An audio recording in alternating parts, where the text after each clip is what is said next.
I would like to invite Professor Dr. Ursula Renold for her presentation on promoting and ensuring permeability in education system reforms from the international perspective. Dr. Ursula Renold is the Professor of Education Systems at the Swiss Federal Institute of Technology, ETH Zurich, and is also the Chairperson of the Center on the Economics and Management of Education and Training Systems, CEMETS, and the CES Swiss Education Lab. She holds honorary professorship at the University of Applied Labor Studies in Mannheim, Germany, and is a visiting faculty member at the Kathmandu University School of Education in Nepal. Dr. Renold has 25 minutes for her presentation. Thank you very much for this very warm welcome. Hello everybody, fans of the TVET sector in Nepal. I'm really proud to be back here in Nepal, in Kathmandu. We had a wonderful 3-day trips to Hetauda, Bharatava, Baribas, Janakpur, Mulkat, and this morning we are back here in Kathmandu. So I feel the taste and the flowers of the beauty of your country, and I'm really convinced that this Nepal will make the change and become this rock star on TVET in Nepal. Because I'm with you since 7 years. It's my 12th time here in Nepal. And comparing my first visit to the visit and the audience I have here, I can just congratulate for this great achievement. I'm so proud seeing you, seeing all of you, and I would say I know 80% here in the room personally, and that's a good sign. And therefore, I like to give now an overview of what's next. When I'm here, I like to challenge all the people because I believe in your power. I believe in your competence to go beyond what you have now. And I share that with the high officials here, our Joint Secretary Shiva Sir, but also with the new Secretary General of the CTVT, that working with 30 countries, I really have an overview of what's going on in this world in the TVET sector. But Nepal, I can tell you, is the rock star. You may not see it because you are struggling with your everyday problems. But if you have really the overview, what other countries are doing, I can tell you it's worth the time to spend for TVET, and I motivate you to just keep going.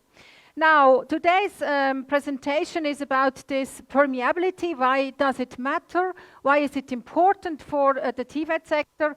And I just will go through some topics. First of all, I present our newest study on permeability ideal types based on different levels of access and opportunities. In a second short overview, I explain you that permeability can only be developed over time, and I show you what we did in Switzerland. I was partly responsible for this development in Switzerland because I was Secretary of Education in that field, and therefore I know a lot about reforms. And seeing what you are doing is similar to what I have done in Switzerland, so that's why I'm convinced you will do it. Then I go into the broader scope of permeability, which is linked to recognition of prior learning. And in your document, you already have a flyer saying that Nepal want to invest in that too. And last but not least, the instrument which you need to enable that permeability is the National Vocational Qualification System. Again, this is an instrument which is in place in your country. It's a paper. Now we have to fill it with life. But other countries do even not have that instrument. So that's, again, something which makes your country really appealing. And then the newest study why we are here is we are now trying to survey industry, because you know TVET is not working without industry. So you have to embrace the industry sector as a learning location. And I give you a small snapshot on where we are. And we will be back end of August again here and present then the study, because this field trip was about validation of quantitative facts. We want to better understand why these facts are like that. But in August, we present then the newest finding. Now, in the study we recently published with the funny title, A Ticket Up and a ticket out, we developed 7 ideal types on permeability. And you can see here, this first box is the dream for all country, meaning if you have opportunities for all people throughout the life, then you can consider your system as fully permeable. The opposite is the next, is number 2. This is in most of the country around the world the case. You have an academic-only route, high school and then university, but not really a good system for those who never will have access to a university. And then we have several models in between. So this is the dead-end VET. That means you have VET program on an upper secondary level, but they are leading not to a progression route. And a dead end for student is not attractive. So that's why you have to start to set up sometimes VET, but the leaders need to anticipate what is the next level. So I don't go, due to time restriction, I don't go into all these models. You can read the study if you want. It's available in English, but I will later on come to Nepal, where I think you are, and what are the next steps in Nepal. Here again, the academic only is nowadays, I will come back to you, challenged in all countries. If it's Singapore, Korea, United States, you name them. Why? Because we have digital transformation. And the digital transformation is such a fast trend in a country, leading to constant fast change of qualification requirement in the labor market, that schools and university do have to cope with that fast change. So that's why we are overwhelmed with requests. How can we now learn to co-produce skills? The very full permeable system is looking like that. This is very simplified. I will show you then later on a more complex slide. But what is important here is that you not only have boxes with type of programs, you have arrows. And arrows means each program is leading to a next higher program until the highest level of your NVQS or NQF, or in international terms, it's International Standard Classification of Education, leads to level 8. And I want to see that in all countries for academic education, but also for PET, Professional Education and Training. That's for the practitioners. And the arrows means you organize programs or bridges, passerelles, from one program to the other. And if you have that, then you can consider your program as really permeable. Why is it important? Again, here, this is mostly what you have in Nepal. You have TVET programs, you have CTVT, you have a lot of level 3 program, level 5 program. They have access to, some of them will have access to academic education, colleges and universities, but not all. And I say, as an advocate for learners and students, the system must work for everyone, not just for 25% of the people in your country. Everyone. And everyone means we have to care about those who work in the practical field.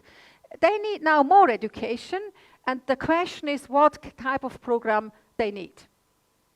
Good, the dream, here again, you may have PET program, but if the arrows are weak and not for everyone, I still consider the system as not made for everyone. And that, of course, leads to the problem that you have equity problems. You have access for the elites, but not access for, let's say, the disadvantaged group or those who have never had the chance to go in a formal program.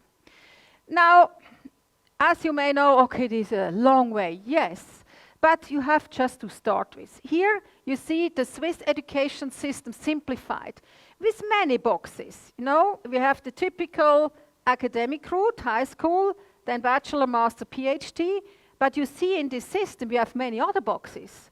So we have applied universities. These are universities who work with industry together in research, or they do project, the students are doing constantly project with the industry. It's something in between professional education and universities. But what we have is a lot of PET. 800 diploma in professional education and training. Most nurses in Switzerland are PET diploma, but also accountant. The highest level is an accountant, for example. On the right side, you see this was not invented in the last century. No, we start to analyze where are the problems, and then we invent programs. So the PET level was only invented in 1978. Since then, we have these 800 professional education and training programs. But at that time, we had two silos. You know, either you are in the academic route or you are in the VET route, but there were no crossings from one pathway to the other. So in 1996, this is when my role, when I jump in, we created the so-called vocational baccalaureate. This is more general education for those having a TVET diploma on upper secondary level, and we created this University of Applied Sciences, which is the second type of university, again, applied oriented. And a lot of arrows means we have to check how can a learner from this pathway move on to a next one. Of course, it's always about access and conditions. But I want to show you that picture to just motivate you. It's the way is important, not that you have it overnight. You have to go together on a way. And the good message for you is you have all instruments now in Nepal. We just have to fill it with life. Now, what is the effect? Now you have seen, we started in 1996 with vocational baccalaureate and with University of Applied Sciences. Now I show you the Swiss population, highest education credential in the Swiss population from 1996 up to 22. And what are you seeing is there is a little bit a trend down for what we called the TVET, upper secondary education, and there is a huge trend up here at the university level. So the blue dots are universities. But if we see the next slide, what kind of universities are now growing extremely? The University of Applied Sciences. And the University of Applied Sciences, most students are coming from the TVET sector. So this is a good trend because our industry needs practically gifted people. So there's the strong growth of the University of Applied Sciences, UAS degree is important for VET because that makes the VET system attractive. When we go now deeper into the detail, because in the last slide I show you this is the full population, including administration, education, and healthcare, which is public in Switzerland, and those who have not are not in a working position. Now I'll show you the slides without administration, education, and healthcare, and the people are not working. And what you see, the majority of the work pool in Switzerland do have as a highest degree TVET upper secondary education. Why? We are a small and medium enterprise country. 98% of our companies are small. And then we have still a huge number of compulsory education, meaning they have a lot of informal learning. These are immigrants in Switzerland, and they have not really good education. If they are out of the labor market, they have difficulties to get in again. What is also important is that we have, let's say, 10% here are from research universities, and then 10% for University of Applied Sciences. 1 out of 10 people in a company has an academic degree, and the rest have professional and vocational degree. Why? We are the most competitive country around the world, the most innovative one. But if you create this mouse for a computer, you need, of course, engineers, but you need a lot of people who bring the product to the market, and that requires practical skills. So I just want to say that it depends on your labor market, but seeing now Nepal since 7 years, you are a small and medium enterprise country too, right? And you need a lot of skills, practical skills. So we have to make sure that we can boost this TVET sector as well as the PET sector. Why it is important? Increasing access and opportunity through permeability leads to better outcome for young and adult. Here you have a slide showing the probability of our people to be once unemployed in the country. And nobody want to be unemployed.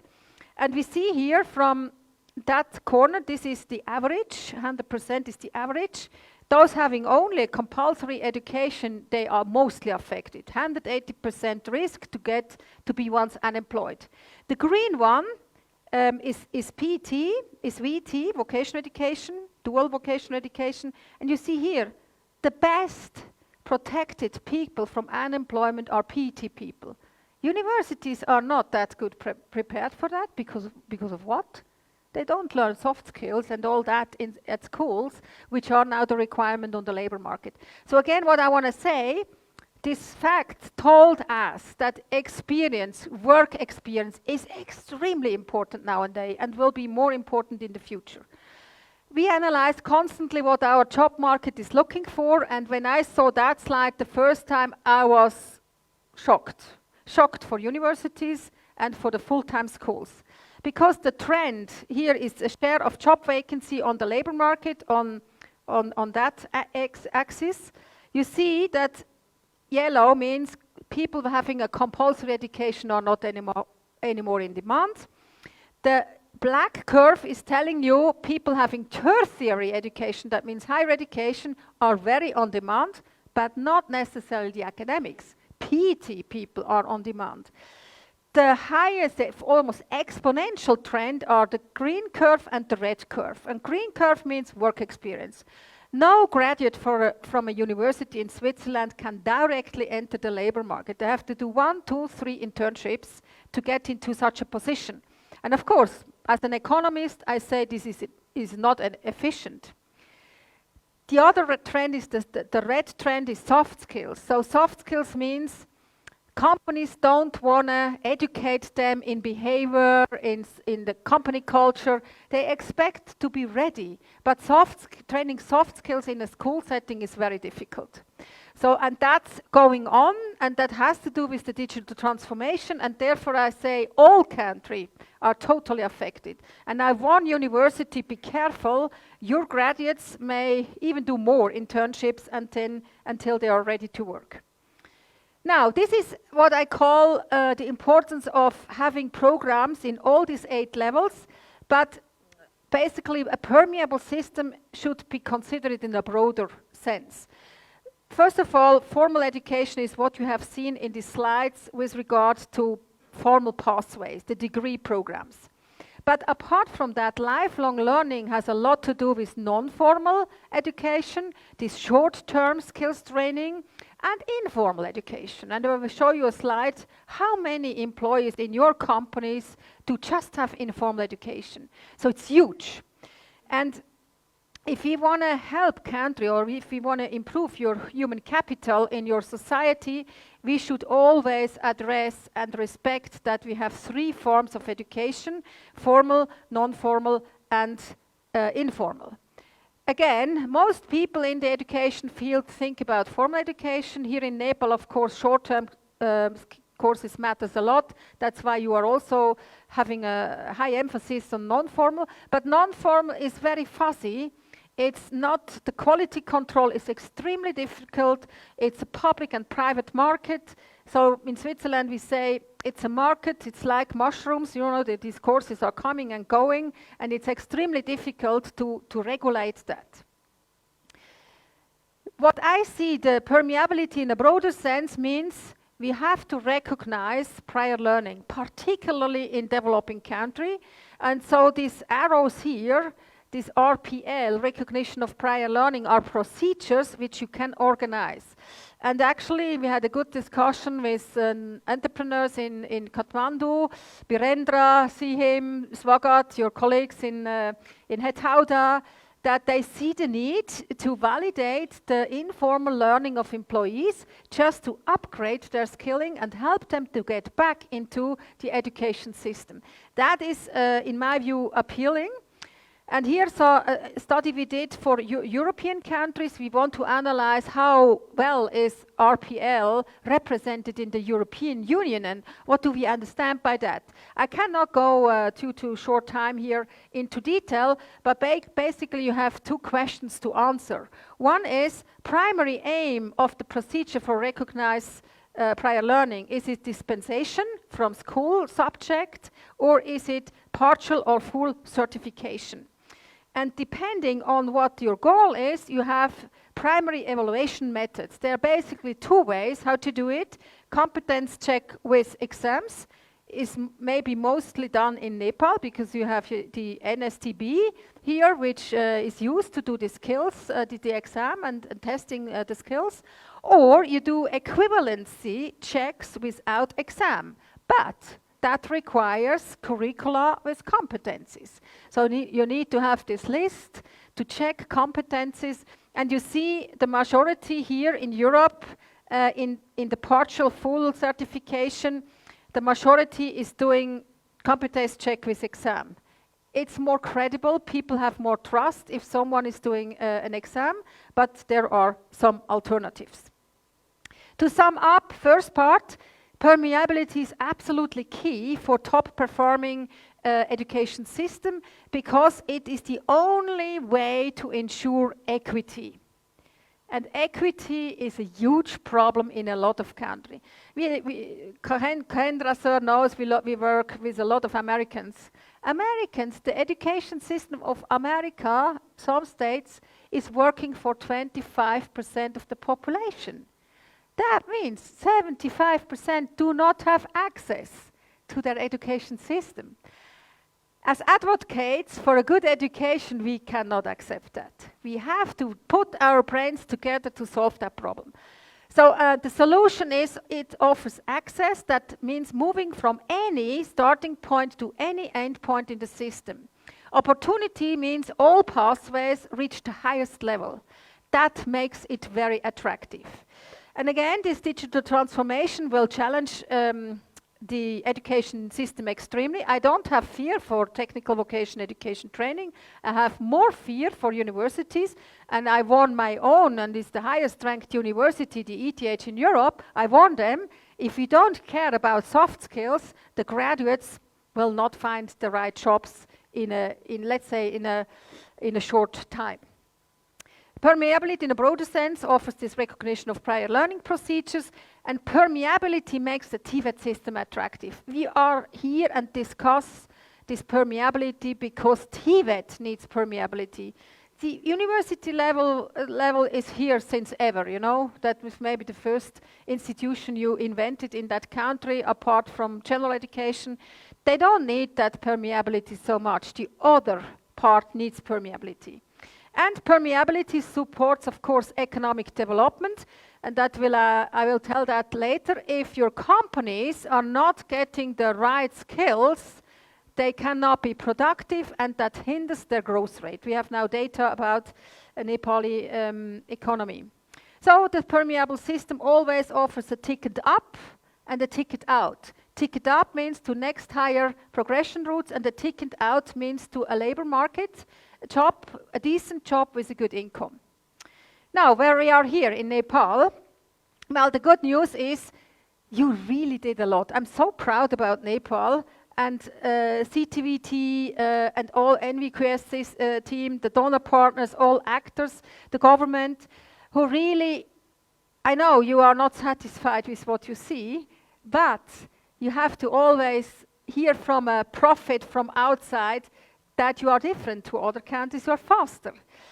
You developed this qualification system very shortly, and this is now ready for being filled with options and opportunities. We just have to do a first, a second pilot to demonstrate how this could work. And it also offers a progression route following reforms by ensuring space for programs that have yet to be introduced. I have so many ideas for you where you could start in hospitality, in the trekking industry, in the manufacturing industry. And talking to your industry, they are ready. They just need a little bit more knowledge, how to do it, how to work together, but actually I think you're ready. The NVQS also provides for concrete recognition of prior learning procedures. There you are prepared. We just have to do it more. I borrowed that slide from Usha Bandari. She presented that in a webinar on an international level. This is your system. So what we quickly see, you have everything from grade 11 to PhD. That is here. For the TVET sector, you have diploma level and you have the pre-diploma level, and then you have a big bunch of short-term courses level 1 to 4, which I consider the non-formal sector. But what are these pre-diploma or diploma people do if they don't can enter a university? It's a dead end. So this is the problem we have to solve next. Issues is low recognition of certificates. If it's a dead end, there is no recognition among young generation. They leave your country for hope that they get a better credential. No recognition of skills of informal worker. Transferability, comparability. I had a very interesting discussion with Shiva sir about credit system last Friday. Be careful with that. I just warn you, we need to understand for what we need that and how can we do it. No reliable reference for employers, low employment of graduates, decreasing number of youth in TVET, so it's not attractive for them. So these kind of issues we have to solve. But the good message is here, this official approved NVQS. You have everything. It's linked to the international standard classification. You have level 8 TVET, you have level 8 general education. On paper. You have that on paper. That's the first step. Now, we want to help you to get that paper into life. And for me, here, this is the next big problem that we now, and this is, if a country has not a tradition, it's hard. The same I do with some states in the US. They don't know that. They have a similar system as you have. So, okay, industry leaders, tell us what are entry job level, what are middle job level, what are high job level, where people could climb up a ladder within the industry and get credential, formal credential. This is what I called professional education and training, and we can do that on level 6, 7, and 8. I'm happy to discuss with the academic level whether they agree on that and whether even that would help them to raise their quality in their institution. So for me here, from level 3 to level 8, qualification standard and curriculum development should be led by the industry association. Give them power. They are the only one who know what they need in the business sector. And if the CTVT can approve those standards, then you are in line with the need of the labor market. And this is my aim for you in the TVET Act, that the industry gets the power to decide. They have, of course, some duties, which we can discuss, and they are willing to do, but this is the only way how we can set up these PET levels. On the other hand, that's from the other side, from the informal and non-formal course system, this recognition of prior learning procedures, you have NVQS, you have NSTB, you have more than all other countries have. You know, a lot of countries don't have an NSTB. Be proud of having such an institution, agency in the provinces. So I would say that's your asset. You have all these institutions. We just have to help them how they could improve their standards. Now, why do we need the industry? Survey, we did this first survey among employers, and that's why we are here. We had 3 focus groups, one in Kathmandu with Birendra, other people from different sectors. In Hetauda, 20 people from different sectors, and in Janakpur, yesterday, the last focus group. So I would say we had about 40 entrepreneurs and sector skills committee representative who gave us feedback, and we've presented first finding. For me, the problem is, and this comes out from the quantitative survey, I show you here the slide first. We were asking, does the lack of qualified, skilled employee affect the growth rate of your company? And you see here, 73 say significantly. So the big majority say significantly, moderately additional around 30% or 40%. They are waiting until they get the right skills. So this is an issue. So, and if the government wants to have a middle-income country in 15 years from now, I don't know how you want to do it without the industry and without the co-production of skills. So going back, similar study we also did in other countries. I picked Colorado. We were asking companies, and that's my next slide. How do you think, how important are these skills? The relevance, is the skills important? The higher they are, the more important these skills are. For example, trustworthiness, readiness, problem-solving skills, job-related practical skills. And your company, not Swiss company, your company are saying the workplace is the best place to learn this kind of soft skills and some hard skills. And you see on the right side the same picture, the same survey in Colorado. And that we could do the same survey in Switzerland, same picture. Companies think the workplace is better if you have to train soft skills, job-related skills, and that's clear because they have the best technology.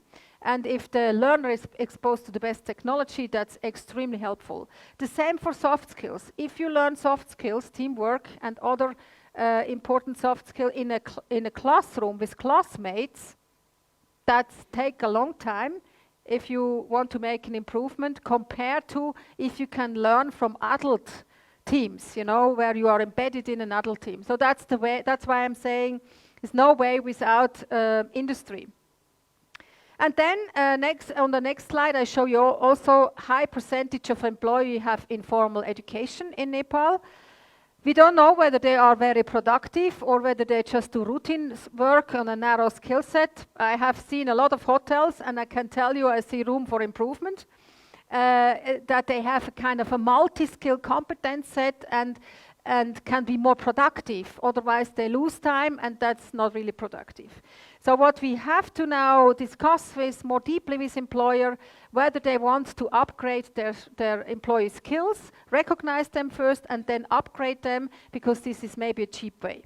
Again, the full report will be presented end of August here in Nepal. Here this informal education. Approximately what percentage of your company's employees have only informal education? And if we take here, for example, the purple and the yellow one, yellow, 3 out of 4 to have informal knowledge. So that makes the productivity weak, and that is something we have to address with different ways. More good formal programs together with the industry for the newcomers into the labor market, and recognition of prior learning with the short-term course system for those who are already in the labor market. Good, I sum up. In my view, you have all the ingredients to implement the permeable system, and you can be proud of it, I have to say. You are faster than the United States. I'm always kidding with my colleagues in the States and say, oh, forget it, Nepal is the rock star, and you should go and have a visit what they are doing. And once one was coming, and he was impressed, you know, because they don't have a national vocational qualification system, they don't have an NSTB, they don't have a TSSP, they don't have industry association, they just complain. And you know, this sometimes I hear too, people talk a lot, but they are not in action. But I can tell you, you do things, you are moving forward, and the only missing thing actually is this TVEC Act, which produces some tension, I would say, and the provinces are impatient that they can move forward. However, I want to see a good act that helps your country, and therefore make some rounds of consultation until you really know what is good. I'm with you, I help you if you need my help. Outlook, my recommendation for you, create professional education training in hospitality. It's a huge need in hospitality. Food and beverage heads, managers or line manager, or the people behind the managers behind reception, or in any management. You have NATAM, you have Gate College, but you need more for this extremely demand in the tourism sector. Recognition of prior learning. Okay, this is we have discussed, is something to upgrade human capital. co-produce formal and normal skills together with the industry. This is really my dream for you. And we will discuss with CNI and FNCI how to organize the industry so it's smoother together with CTVT and with the government. And then we invented a newly lab for TVET reform leaders. We started with, and some of the participants are here, with the so-called CEMETS. iLab stands for Implementation Lab Nepal, to go faster, to work on how we can coordinate on local government, province government, and federal government, and seeing what the result of the first cohort. I can say to you, I'm so proud, and I'm so convinced, and that's why we went to Bharatava to see what's going on at the local level, how they do it. And if that is now moving on in the next 6 years, your Article 232, I know it by heart, what's in your Article 232 of the Constitution, that's then the living article, and this makes you strong. That said, I'm so proud about what you have achieved so far. I'm happy to discuss with all of you. Thank you so much for listening, and I'm looking forward to learn from the next presenter. Thank you. First of all, I would say in reforms, it depends heavily whether you talk about the autonomous system of universities or whether you talk about technical vocational education and training. Because the governance in technical vocational education training or in professional education and training is a totally different one. In technical or PET, I call that TVET and PET, you have national standards and you have regulation on a national level. University, however, are autonomous. So, and the second problem comes along with national standards for TVET and PET industry. If every province or every polyca want to set up their own program, then this is not in line with the labor market in a small country like Nepal. Nepal is also a small country compared to India, for example, needs. You need mobility on the whole labor market. And that's why you need national standards, and national standards should be in line with national needs of the labor market. So first or foremost, we gave the priority to the industry when it comes to TVET. And this is, of course, here not yet established in the full system. So my concern is that I would recommend to intensify the dialogue with the industry, and because the industry need to be involved in all these bridging courses, you know, in this, you have mentioned that, in this gap courses, in your green arrow with the black dots, you know, because in the future in Nepal, my hope for you is that you go for this dual VET approach. Dual means part of the time is learned in the workplace, the other part at schools, because of all the factors I have presented you in my presentation. And including the industry means, I give that back to all industrials here in the audience, you have to be organized, because for Shiva sir or any other officials from the government, it's very easy if every day another association is entering your door and have complaints or a wish, you can say go home and organize. Speak with one voice. And this speaking with one voice means they have to have a TVET industry council or something like that, which the industry agrees, this is our speaker. So for me, the distinction in permeability is really higher education, and we have heard that from you, sir. You have your own system. You have the university system. You are interested in having transparency to other university, but the governance of university is totally different. And all answers regarding what you have presented may not be the same as for the TVET or PET system. So that's maybe the first point. And the second point is, it's a long way. I mean, re-engineering of education system takes time.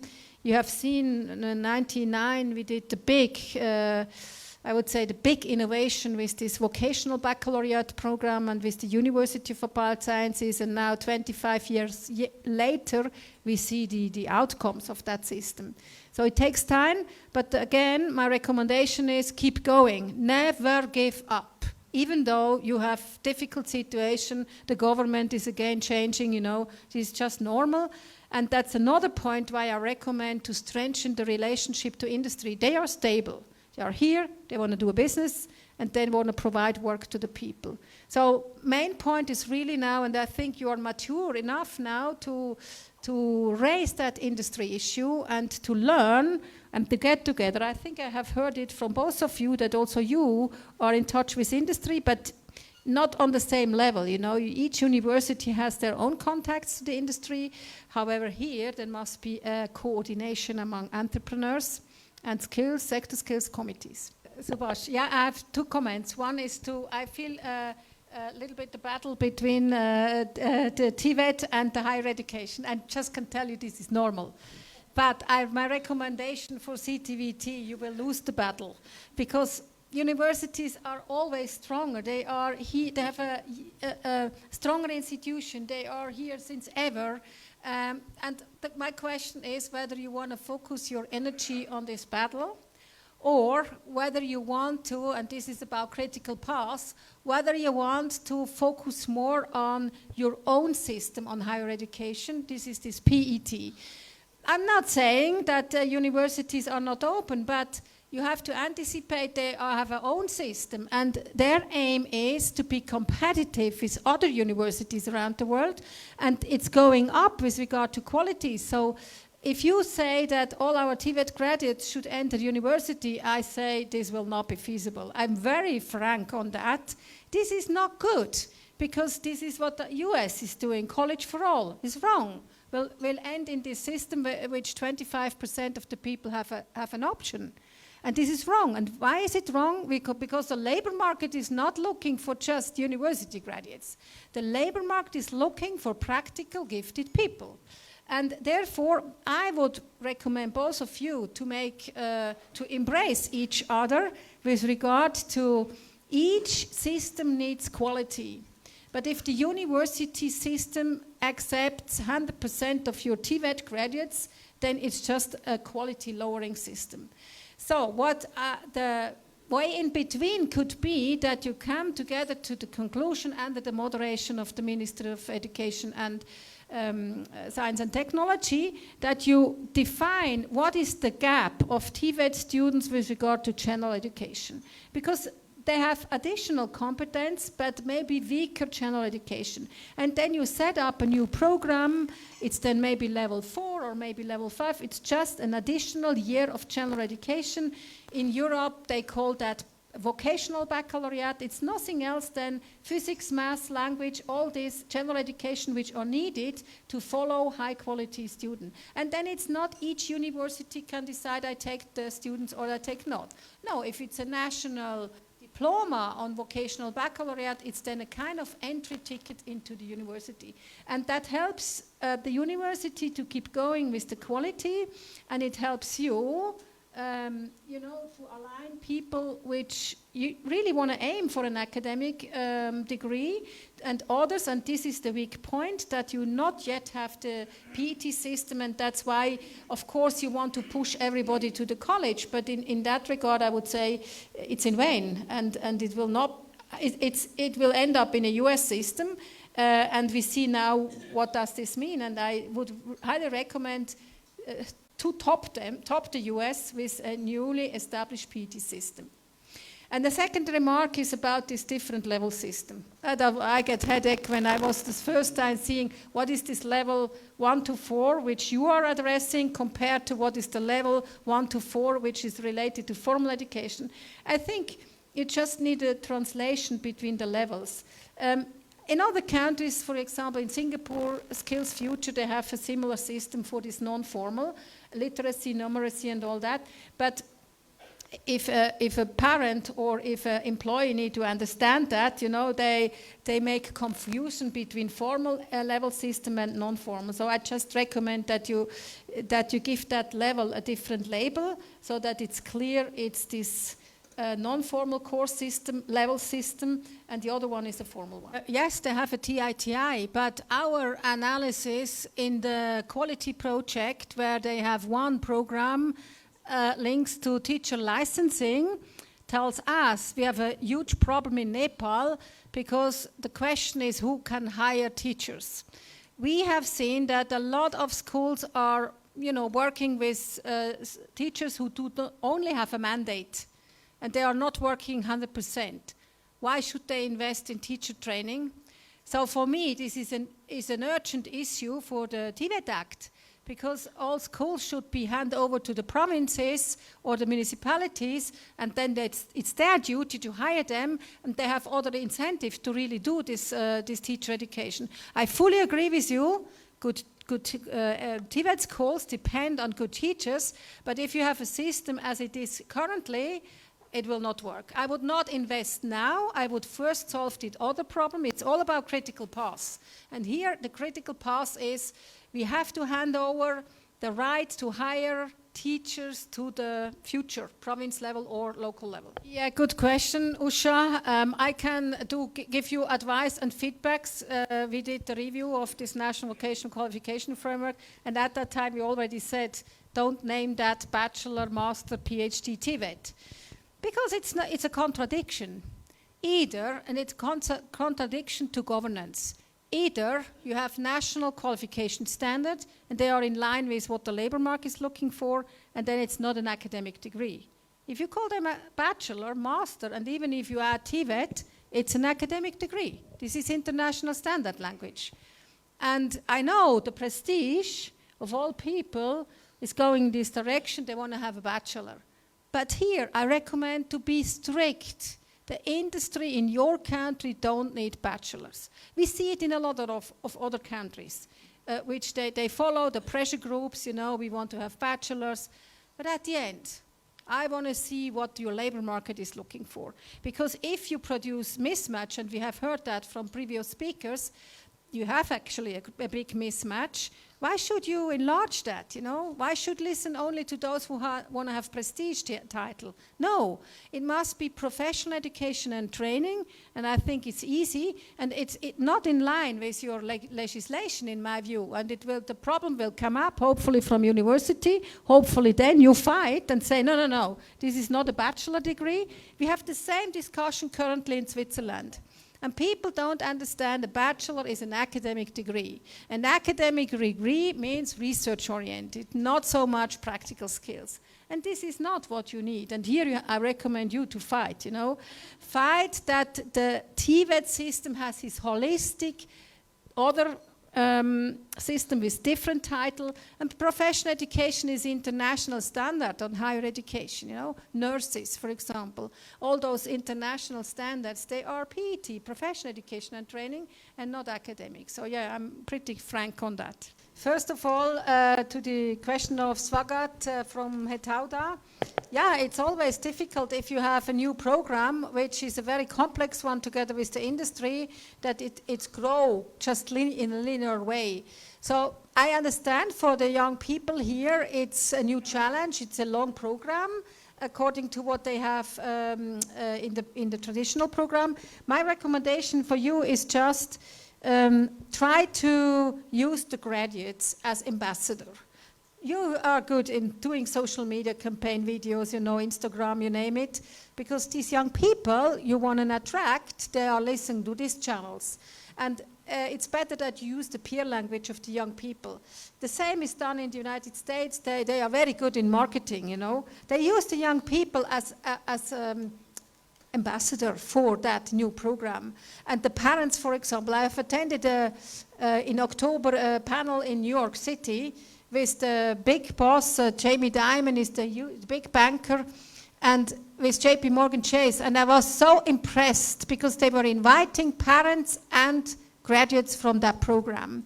And that was for me the most emotional panel I ever saw, when parents explain why this program was so important to the life of the kid and how they did it. So use the emotion, because if other parents see that this is maybe a good alternative, they may follow.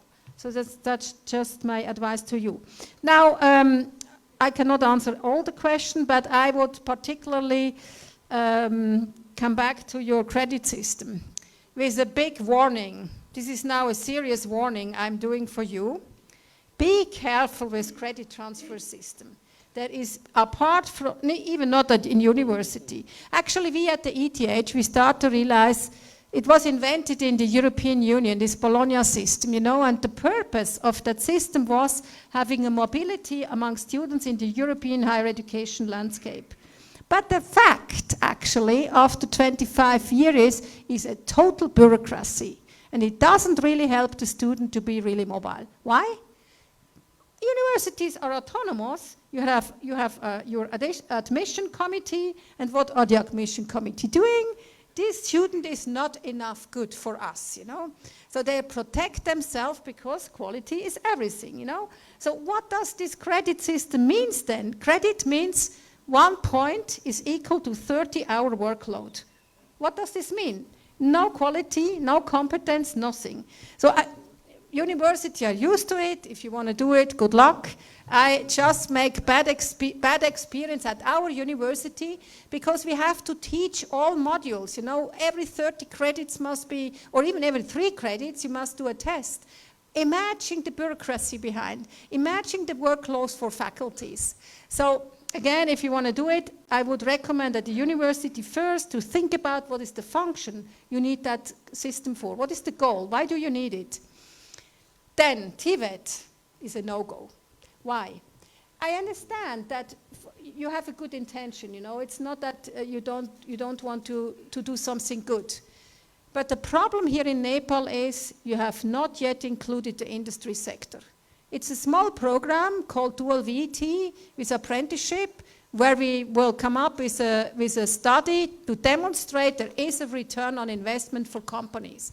And if you have a return on investment for companies, companies will be committed to that. And we can solve a lot of problems like poaching, you know, and other things. But if your slide, I was a little bit shocked. See, this take it out and take it up. Take it out means not every 6 months.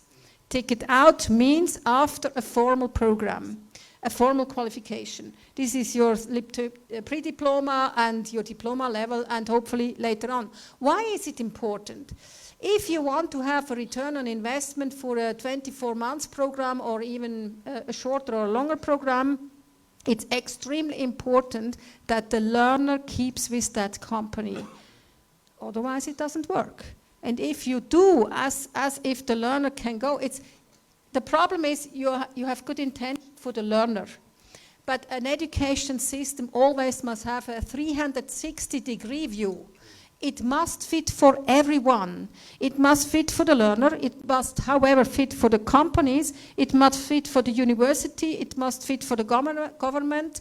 And a credit system, I haven't really seen a credit system around the world that really works. UK is the worst example. In 2000, they like you, they were thinking, okay, we do now national vocational qualification in a modular way, and they came up with 17,000. And you know what happens? The cost, transaction cost to understand what is behind the model are becoming so huge. No one knows what is behind the national qualification framework. So they did a reform again. Now they have 1,700. It's still not really working. And they destroyed the formal system. And that's why in the US they have credit engines, 100,000 of credentials. And the issue is that this is not leading to a system where all stakeholder groups really understand what's behind. It's a good intention. And I would say in the TVET sector, this is not a priority. This is not now a priority. Now you first have to learn how you should embrace the industry sector, because the industry sector, in my view, is now very urgent.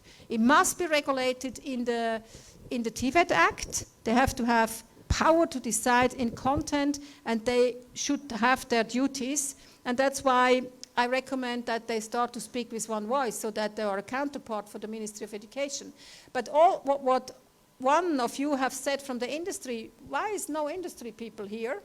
Of course, because it's not yet, you are not used to include them as an equal partner. And I would say it's now really urgent that industry first, because the PET level outside the university, who can create those curriculum if not the industry?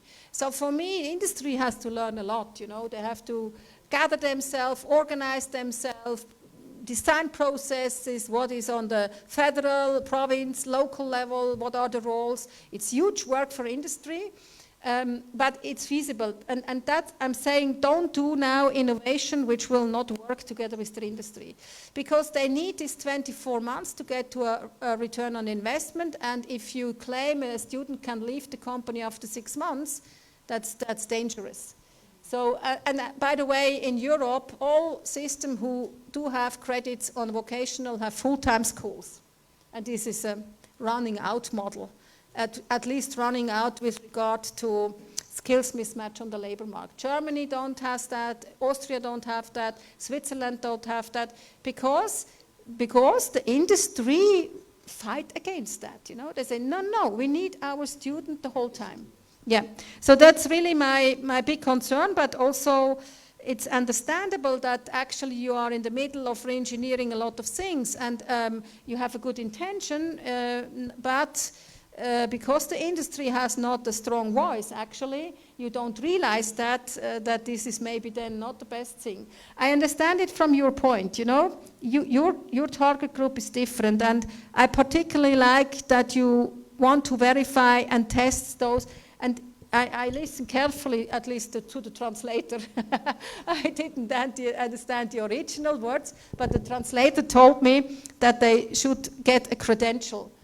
Yes, credential is different, it's not a credit. Credential is level, non-formal level 1, 2, 3, 4, maybe more, and that's fine. And if that credential is then linked to a part of the competence, module is fine, as long as you don't say the model you can do on an individual base. So this is my biggest lesson learned this trip, and also a warning that I see that you have now to boost on different in different areas, but think about critical paths.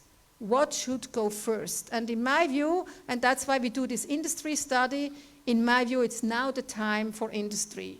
This year should be dedicated to industry on both sides.